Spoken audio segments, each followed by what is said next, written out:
Hello aspirants, welcome to our channel Curious Aspirant.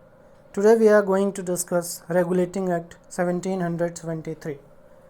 अगर आपने पहले की वीडियोस नहीं देखी हैं तो पहले आप वो देख लो बिकॉज हम सीरीज़ में चल रहे हैं and today is the fourth lecture of this series. So let's start. So as I told you we are going to discuss regulating act 1773. तो सबसे पहले जानना ये ज़रूरी हो जाता है कि रेगुलेटिंग एक्ट को लाया क्यों गया था. इससे पहले की वीडियोस में हमने डिस्कस की कि कैसे जो ड्यूल गवर्नमेंट था वो फॉर्म किया गया, कैसे रॉबर्ट क्लाइव ने जो दीवानी थी वो अपने पास रखी, मतलब ब्रिटिशर्स के पास थी वो ईस्ट इंडिया कंपनी के पास, और जो निज़ामत था वो दे दी गई किसे, बंगाल के नवाब्स को.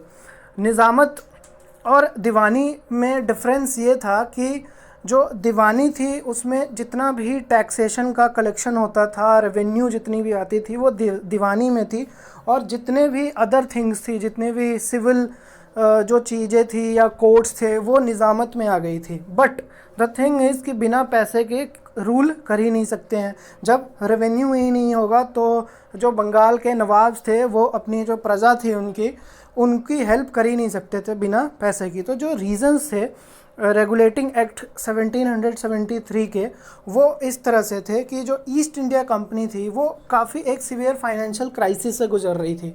उस टाइम ईस्ट इंडिया कंपनी के पास पैसे नहीं थे, तो उन्होंने क्या किया, जो ब्रिटेन की गवर्नमेंट थी उनसे 1 मिलियन पाउंड की डिमांड की 1772 में टू जो उनका फंक्शनिंग चल रही थी बंगाल में वो चलाने के लिए उन्होंने 1772 में 1 मिलियन पाउंड मांगे थे उनसे. उसके बाद जो इनके ऑफिशियल रैंक पे जो थे कंपनी में उन पे काफ़ी एलिगेशंस लगे थे, करप्शन के चार्जेस लगे थे, कुछ पे नेपोटिज़म के चार्जेस भी लगे थे. नेपोटिज़म मतलब अगर आप एक सीनियर अधिकारी हैं तो आपका बेटा या आपकी बेटी भी बनेगी या आपकी फैमिली का कोई, जैसे आज इंडिया में पॉलिटिकल सिस्टम में है, आप किसी भी स्टेट में चले जाओ, यूपी चले जाओ, पंजाब चले जाओ, जैसे है वैसे सेम नेपोटिज़म उस टाइम भी चलता था. तो ये सारी चीज़ें उस टाइम थी. उसके बाद जो ड्यूल गवर्नमेंट थी रॉबर्ट क्लाइव की वो कंप्लीट फेलियर थी, जिसमें मैंने अभी डिस्कस किया कि जो निज़ामत थी वो बंगाल के नवाब के पास थी, और जो दीवानी राइट्स थे वो किसके पास थे, इंग्लिश मैन के पास थे. तो ये कंप्लीट फेलियर हो गया था और लॉलेसनेस भी काफ़ी ज़्यादा बढ़ रही थी बंगाल में. उसके बाद एक और मेजर इवेंट था, जो इंग्लिश मैन थे वो सिर्फ बंगाल में ही नहीं थे, वो पूरे इंडिया में स्लोली फैल चुके थे. अब जो ब्रिटिशर्स थे वो मैसूर में हैदर अली के ख़िलाफ़ लड़ रहे थे और उसमें उन्हें हार मिलती है, और वो हार उन्हें मिलती है 1769 में. तो इसकी वजह से काफ़ी ज़्यादा क्राइसिस आ गए थे इनमें. और जो वहाँ इनके सुप्रीम बैठे हुए थे जो ब्रिटेन की गवर्नमेंट थी, तो वो क्या करना चाहते थे, वो एक कंपनी रूल लाना चाहते थे इंडिया में, और उन्होंने कुछ चेंजेस लाए इसमें. तो वो चेंजेस क्या थे अब हम वो डिस्कस करते हैं. तो वो जो चेंजेस थे, वो फीचर्स थे रेगुलेटिंग एक्ट के, वो ये थे कि जो बंगाल का जनरल गवर्नर होता था उसे एक नया डेजिग्नेशन दिया जाता है, गवर्नर जनरल और बंगाल, और इसको एग्जीक्यूटिव काउंसिल भी दिया जाता है जिसमें 4 मेंबर्स होते हैं. अब जो पहले गवर्नर जनरल ऑफ बंगाल थे वो थे लॉर्ड वॉरेन हेस्टिंग्स. उसके बाद अब एक और मेजर चीज़ की जाती है कि उससे पहले जो ये डिसीज़न होता है रेगुलेटिंग एक्ट 1773, इससे पहले मद्रास प्रेसिडेंसी और Bombay presidency and Bengal presidency, ये तीनों इंडिपेंडेंट बॉडी थी, तीनों अलग अलग रूल करती थी, तीनों का अलग रेवेन्यू सिस्टम था, सब कुछ अलग था. बट इसके बाद क्या होता है कि जो बंगाल प्रेसिडेंसी है उसे एक सुपीरियर बना दिया जाता है, और जो हमारे बॉम्बे प्रेसिडेंसी है एंड मद्रास प्रेसिडेंसी है उनको सब ऑर्डिनेट बना दिया जाता है. इसके बाद एक और चीज़ होती है, एक सुप्रीम कोर्ट बनाया जाता है कैलकाटा में 1774 में, और एक चीफ जस्टिस और 3 अदर जजेस को अपॉइंट किया जाता है. जो पहले चीफ जस्टिस थे जो ब्रिटिश रूल में थे उनका नाम था sir Eliza Impey was the first chief justice. इसके बाद जो ये रेगुलेटिंग एक्ट था, ये और चीज़ें भी इम्प्लीमेंट होती है इससे, जैसे कि जो कंपनी रूल थी उस टाइम काफ़ी ज़्यादा ब्राइब्स लिए जाते थे लोगों से जो नेटिव थे, तो ये काफ़ी हद तक उसे प्रोहिबिट करने की भी कोशिश करती है। तो ये इम्प्लीमेंट करती है कि कोई भी जो कंपनी का सर्वेंट है, कोई भी ऑफिशियल्स हैं, वो नेटिव से कोई भी ब्राइब या कोई भी तरह का प्रेजेंट ना ले। ठीक है। उसके बाद ये जो कंपनी अभी को क्या रूल है, कंपनी रूल है इन इंडिया, जो प्रेसिडेंसी चल रही हैं सारी का वो कंपनी चला रही है। कौन सी कंपनी? East India company.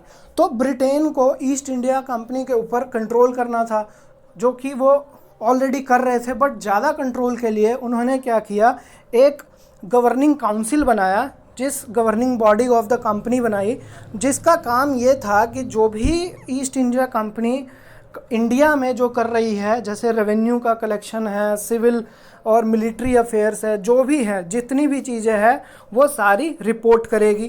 किसे? ब्रिटेन में। उसके बाद जो कंपनी के डायरेक्टर्स थे उन्हें इलेक्ट किया गया for the period of 5 years. 5 साल का उनका टर्म होता था, और एवरी ईयर मतलब एवरी ईयर 1/4 25% उसमें से जो लोग होते थे वो रिटायर हो जाते थे, और वो दोबारा नॉमिनेट नहीं हो सकते थे, दोबारा इलेक्टेड नहीं हो सकते थे। तो ये चीज़ें रेगुलेटिंग एक्ट में की गई कि कंपनी रूल जो थी वो इंडिया में और अच्छी तरह से इम्प्लीमेंट की जा सके। उसके बाद डिफेक्ट्स क्या थे? डिफेक्ट्स भी डिस्कस करना इंपॉर्टेंट हो जाता है, क्योंकि डिफेक्ट्स जब तक नहीं होंगे तब तक कोई अगली पॉलिसी नहीं आएगी। तो ये जो डिफेक्ट्स थे, इसकी वजह से पिट्स इंडिया एक्ट आता है। तो डिफेक्ट्स क्या थे? जो गवर्नर जनरल था, मतलब जो वॉरेन हेस्टिंग्स को बनाया गया था पहला गवर्नर जनरल, उनके पास कोई भी वीटो पावर नहीं थी। वीटो पावर क्या होती है? वीटो पावर यूज़ करके हम किसी भी डिसीज़न को पलट सकते हैं, या किसी भी डिसीज़न को पास भी नहीं होने दिया जाता है। जैसे कि अगर प्रेजेंट सिनारियो में बात करें तो चाइना के पास वीटो पावर है, जो हमारी एनएसजी में जो हम एक परमानेंट मेंबरशिप चाहते हैं, तो जो चाइना क्या है वो अपना वीटो पावर यूज़ करके इंडिया का रास्ता ब्लॉक कर देता है।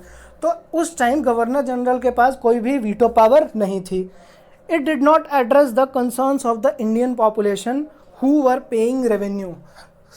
एट प्रेजेंट जैसे हम टैक्स पेयर्स हैं, हम टैक्स पे करते हैं गवर्नमेंट को, तो हमारे लिए ही जो स्कीम्स होती हैं, जितनी भी स्कीम्स होती है वो लाई जाती है। बट उस टाइम क्या था कि जो लोग टैक्स पे कर रहे थे उनके वेलफेयर के लिए ही कोई स्कीम्स और कुछ भी नहीं था। मतलब जो कॉमन इंडियन के कंसर्न्स थे उनको वो एड्रेस नहीं कर रहे थे।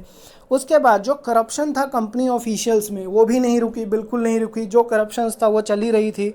उसके बाद जो सुप्रीम कोर्ट था, जैसे आज का सुप्रीम कोर्ट है, उनके जो फंक्शंस है वो एकदम डिफाइंड है कि सुप्रीम कोर्ट क्या कर सकती है, क्या नहीं कर सकती है। उस टाइम सुप्रीम कोर्ट के कोई भी फंक्शंस डिफाइंड नहीं थे।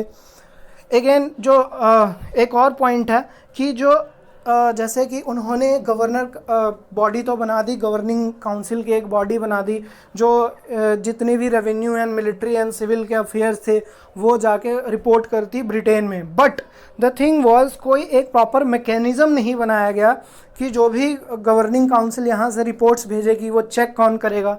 तो ये सारी चीज़ें थीं जो एक तरह से प्रॉब्लम कही जा सकती हैं, और इसकी वजह से फिर पिट्स इंडिया एक्ट आता है। और फिर जो कंपनी रूल अभी से ही इस्टेब्लिश हो चुकी है।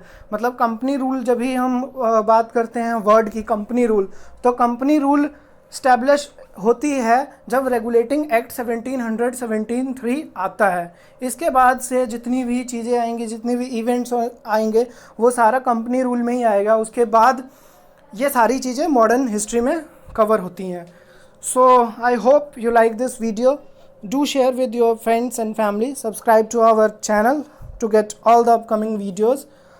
You can also join us on WhatsApp and Telegram to get all the study materials for the UPSC, including mock test series. Thank you.